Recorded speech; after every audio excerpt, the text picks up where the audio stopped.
Ciao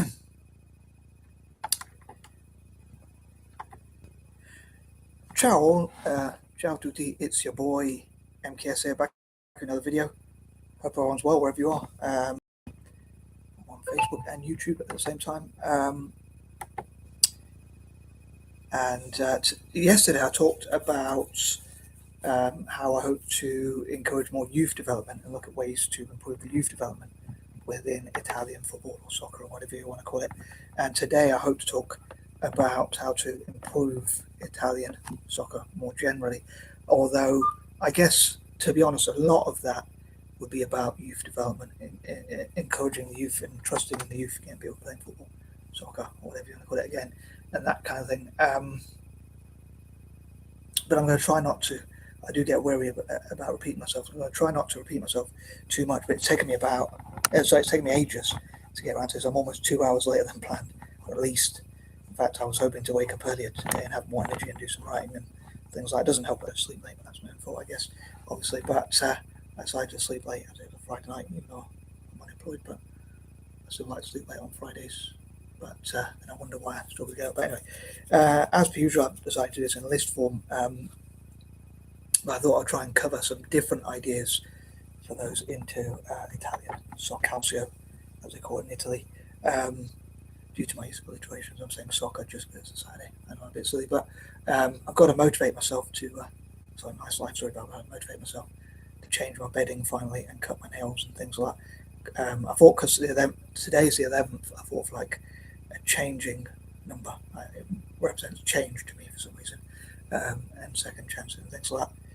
A new beginning. I always try and have a new beginning, but I seem to fall back into the same routines, which I hope Italian soccer eventually won't do. But anyway, here goes. So these are pointers number 1 to 10. So number 1,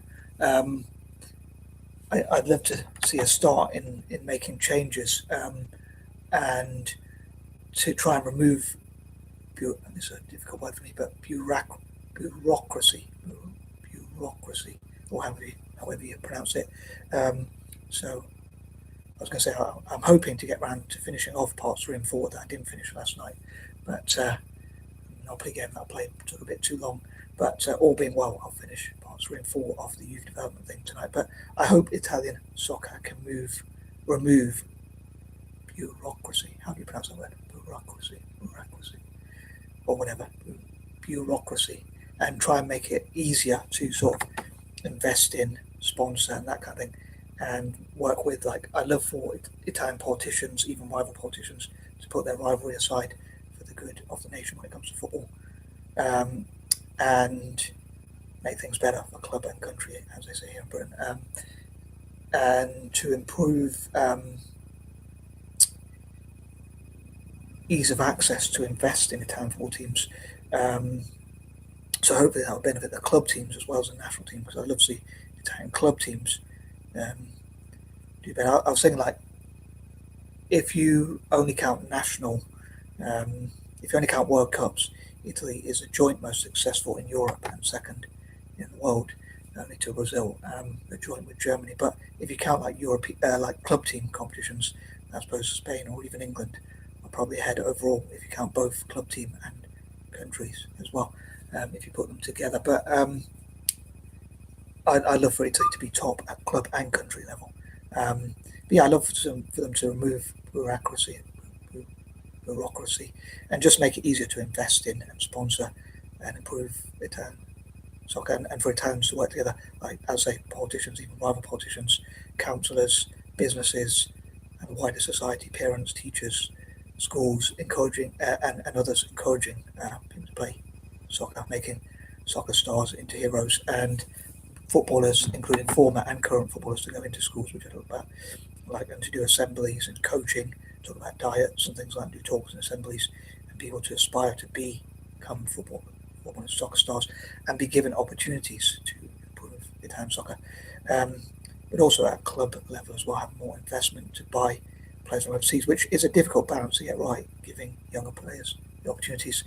I was going to say more into that, but I'm going to move on to point number 2, which is learning from other nations. Like, what have they done well? Like, how does the EPL, English Premier League, how do they market the league and get people to invest into and sponsor soccer, or whatever you want to call it in England.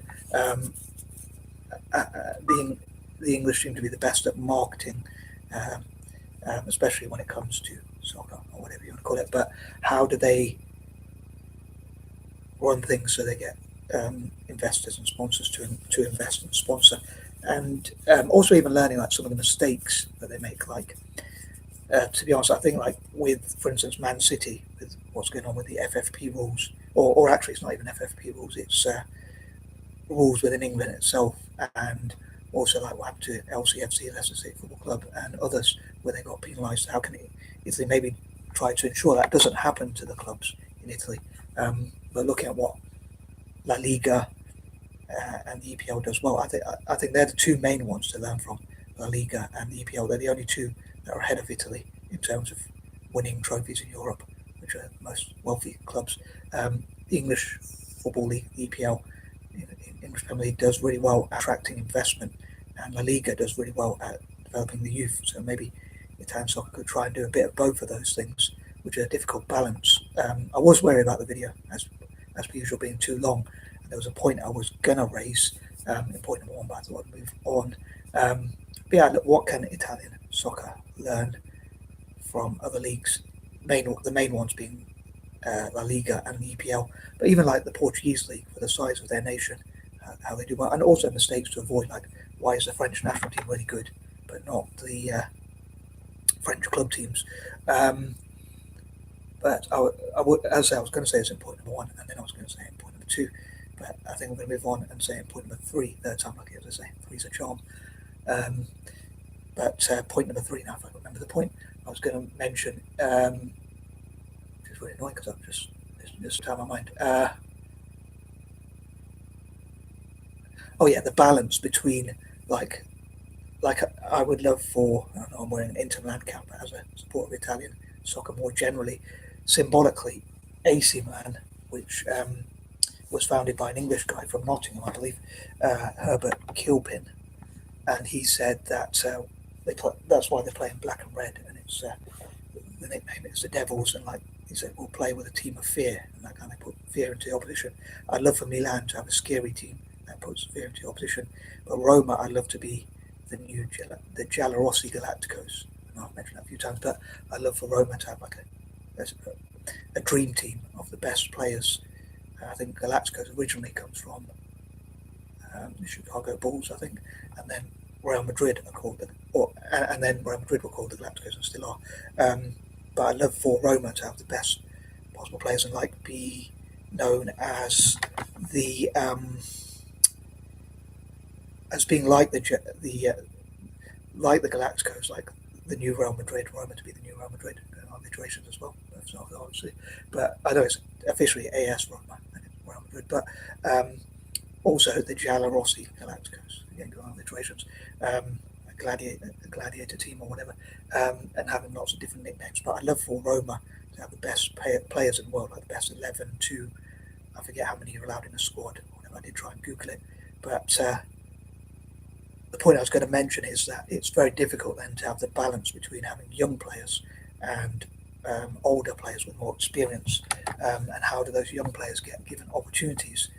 I suppose some could be on the bench. So if you're really winning, if you're really losing and the game's already gone, or if you're in friendly games or whatever, or if you're really winning, hopefully, obviously, a preferred scenario. But if you're really winning 3 or 4-0, you can bring on some of those younger players to be given game time. But it would be difficult with all these superstars to get the game time for the youth.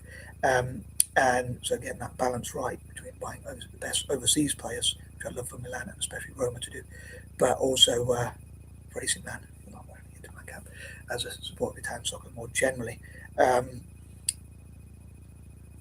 But yeah, having more younger players, and I love for Italian teams to still have 3 under 21 players, which would be a bit difficult for Roma if they're going to have all these superstars and best 11, 30 or 4. I don't know if you can have that in a squad.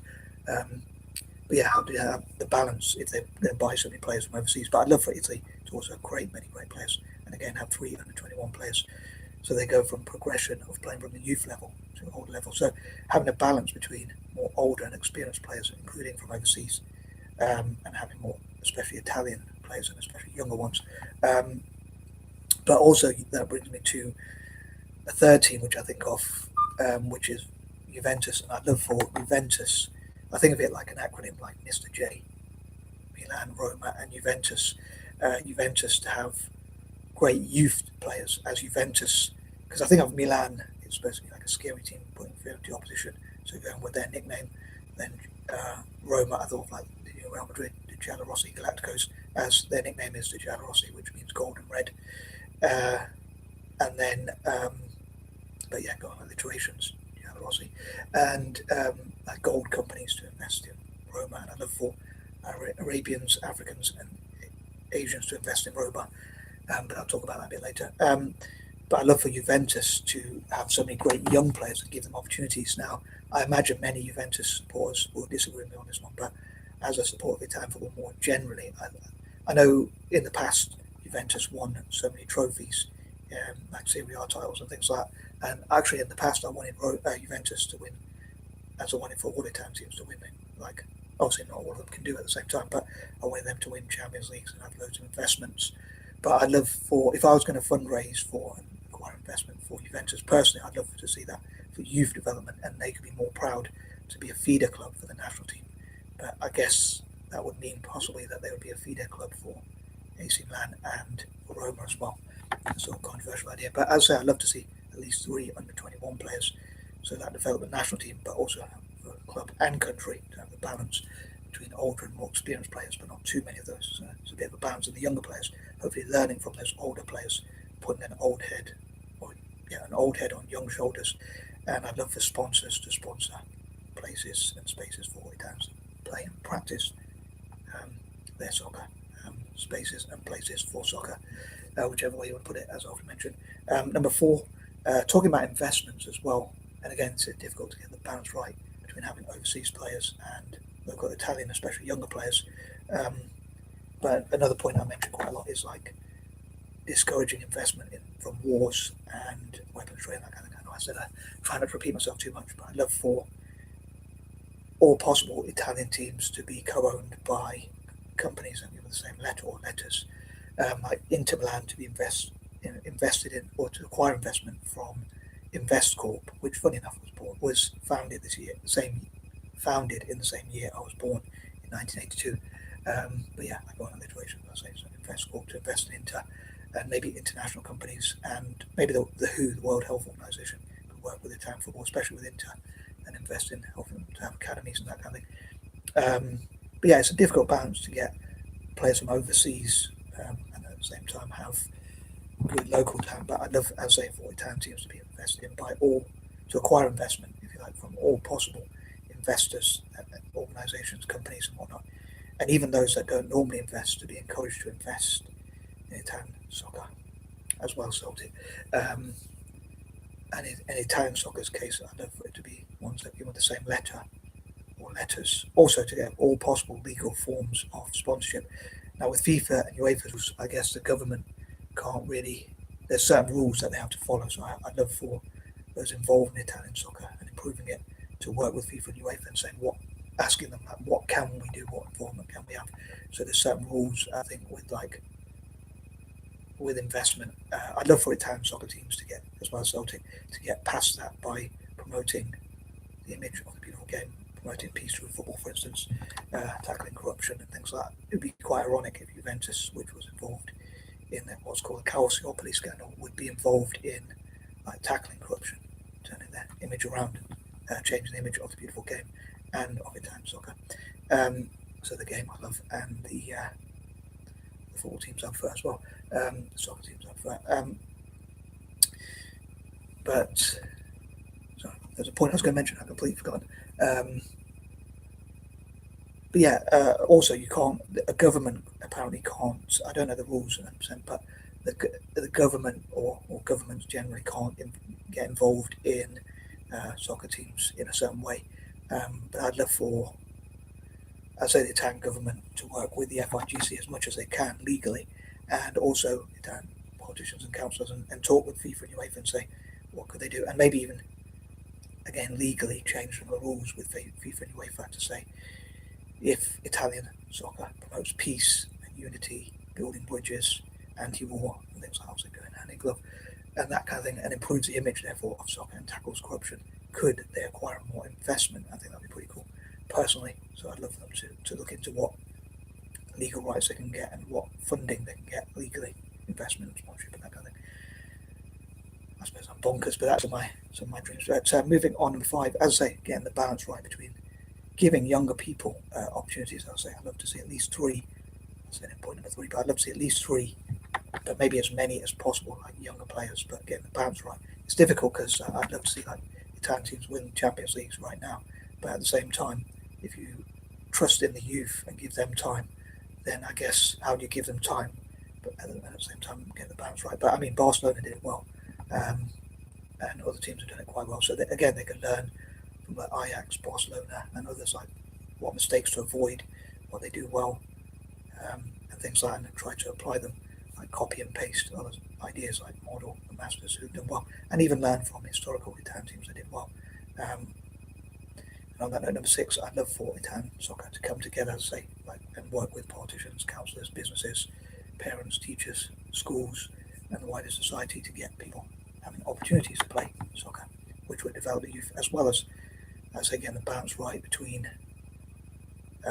buying better overseas players as well. I thought, because I talked more about youth development yesterday and last night, I thought I would talk more about more generally, and I think youth development is a large part of that, but in terms of club teams doing well, like Inter Milan, AC Milan winning Champions Leagues again, I think requires a balance. But I think the team that won in 2006, I thought I'd say 0.6 because 2006, unfortunately a long time ago, and it's gone downhill since then, but the team that won in 2006, whether we deserved it or not, I wonder why they don't go like talk about what it took to win in 2006, and what the current generation and future generations could learn. Maybe they could, as they go into schools, do assemblies, and work with youth teams and things like that. I'd also love for Italian schools and soccer schools to go overseas and play, especially in Asia and Latin America and around the world, even including in Africa, to play as much soccer as possible, practice and that kind of thing. I part jokingly say, again, I know I'm famous last words, but I know I mentioned this point before, but or my infamous word rather, but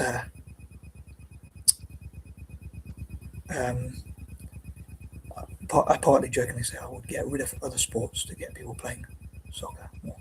I wouldn't really do that as a libertarian, but it's kind of tongue-in-cheek or whatever, a little bit of a joke, but I prefer Italians to play soccer, as I only sport Italy in the soccer, so I don't really care about other sports. To me, it's like those other sports, especially cricket, I like watching paint dry. I'm not a big fan of basketball either that much, or tennis at least is fast-paced, but I'd still rather Italians play soccer. But moving on, number 7, I think I was going to say in the intro, but good. It's good that Celtic wanted. I didn't get to watch the game. I was going to go to the game, but I got a bit lazy and demotivated, and also lacking energy. But with Celtic, it was a narrow 1-0 victory. But unfortunately, one of our biggest rivals, as I'm maturely call them farts, as I said before, won, and I hope the rankers, as I call them, lose tomorrow, or at least draw, which would do us a favour, but see how it goes. But I think they're playing at 12 o'clock tomorrow. But I love for Italian teams to play football, soccer, with Celtic at youth level, practice and learn from each other and that kind of thing, and have partnerships and that kind of thing. So Celts could support Italian teams as second favourite teams and vice versa. I suppose they already kind of do, but I'd love to encourage that a lot more and to do like tours and practice together. Again, I'd love for Italians to play and Celts to play. I'd love for Italians to travel to Glasgow and also to Latin America, maybe utilise their Latin links to play soccer against Latin teams and go to Latin America and also to Africa and Asia. And number 8, one of the things I was thinking about Roma more specifically as well is I'd love for them to be anti-racist and anti-prejudice and hopefully show that you can benefit by being anti-racist and that kind of thing, by having more supporters and investors and sponsors from across Africa and Asia and around the world. So unfortunately, Italian soccer can be very racist, but I'd love for Roma to say, unlike their rivals, Lazio, they could say, I know I support Italian soccer more generally, but they could say, we are anti-racist, and therefore, hopefully they'll acquire investment from Africa, Asia, and from Arabs and Latin American around the world. I'd love for there to be a joint Latin American or an investment fund, sovereign wealth fund for the Americas, Africa, Arabians specifically, and for Asians as well, and also or to invest, including in other things as well, but also in AS Roma and in Celtic, especially in AS Roma, which hopefully would give them the funds to buy those world's best players. Again, I'd love to look into all possible legal ways to invest, to help Italian clubs to acquire investment, especially Milan and in particular Roma even more so, and with Juventus with youth development.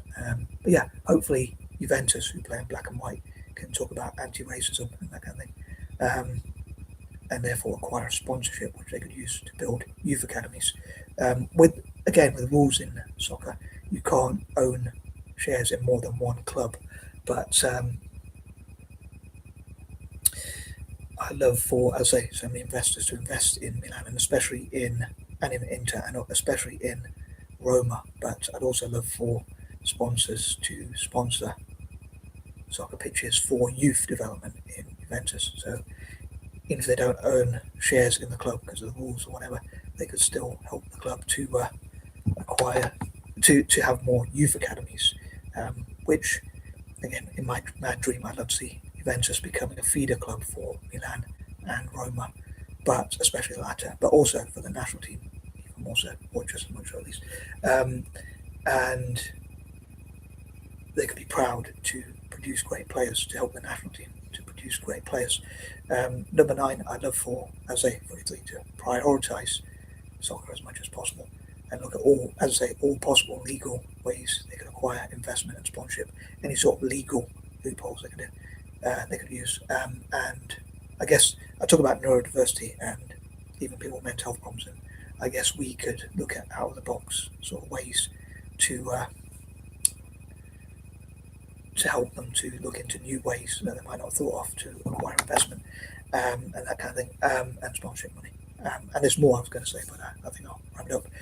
Point number 10, as I say, youth development I think is really important, but getting the balance right between having the best players, including from overseas, but also giving younger players a chance. Getting that balance right will be a real challenge, but hopefully, as I say, if they can have at least 3, maybe 3 or 4, maybe 5, but at least 3, as I say, under 21 players, and sometimes more, as I say, hence at least 3, they can learn from older players as well. So like with Roma, the younger players can learn from, if they have all these world-class players, similar with Milan as well, and other Italian teams.